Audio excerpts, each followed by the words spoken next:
नमस्कार दोस्तों, अग्नि थॉट में आपका स्वागत है। पुराणों में कहा गया है, कलयुग में जब कलिराज का आतंक हद से आगे बढ़ जाएगा, तब कलयुग का अंत और एक नए युग की शुरुआत करने के लिए श्री विष्णु कल्कि का अवतार लेंगे। पर कहाँ होगा कल्कि का जन्म, यह आज भी एक बहुत बड़ा रहस्य है। कहा यह भी गया है, कल्कि वहाँ आएंगे जहाँ 7 इमॉर्टल्स और 7 सप्तऋषि आज भी जीवित हैं, जहाँ सभी हिडन ह्यूमंस सदियों से कल्कि के इंतजार में रुके हुए हैं। वहीं यह सभी कल्कि को सिखाएंगे ब्रह्म विद्या और उन अस्त्र शस्त्रों का ज्ञान जो रामायण और महाभारत के बाद इस धरती से गायब से हो चुके हैं। इंडियन वैदिक स्क्रिप्ट की माने तो हिमालयन रेंज के मिस्टीरियस माउंटेन में आज भी एक ऐसी अनोखी दुनिया है जहां ये महामानव अपनी समाधि में लीन है। जी हाँ, हम बात कर रहे हैं आपके और हमारे कैलाश पर्वत की, एक ऐसे माउंटेन की जहां वक्त भी अपनी रफ्तार कई गुना तेज कर देता है, जहां हमें 3D से 4D के अंदर की फीलिंग आने लगती है, जहां टाइम की परिभाषा ही बदल जाती है।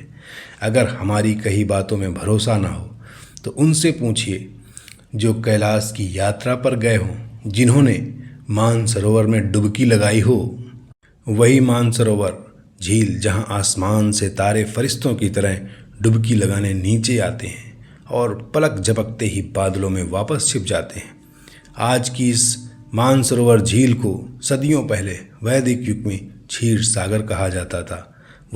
वही क्षीर सागर जहाँ विष्णु अपने शेषनाग पर बैठे इस संसार का पालन करते हैं। और यह भी कहा गया है कि शेषनाग ही इस धरती को अपने फन पर संभाले हुए हैं। तो क्या आप जिस कैलाश को साइंटिस्ट एक्सेस मंडी कहते हैं, उसके नीचे शेषनाग छिपा हुआ है? बौद्ध एंशिएंट स्क्रिप्ट भी कहती है कैलाश के अंदर एक गुप्त शहर है, एक ऐसा शहर जिसकी ना तो कोई ज़मीन है ना कोई आसमान, जिसे वैज्ञानिक एलियंस की दुनिया मानते हैं। तो हिंदुओं के लिए यह एक निवास है, शिव का निवास, उनका कैलाश है। कुछ लोगों के लिए यह धरती और स्वर्ग को जोड़ने का दरवाज़ा भी है।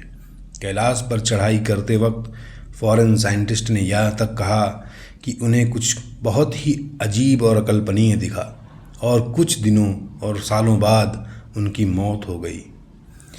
रूसी साइंटिस्ट ने यह भी कहा कैलाश एक पर्वत नहीं बल्कि ह्यूमन मेड पिरामिड है, दुनिया का सबसे बड़ा पिरामिड, जिसके अंदर से अजीब सी आवाज़ें सुनाई देती हैं।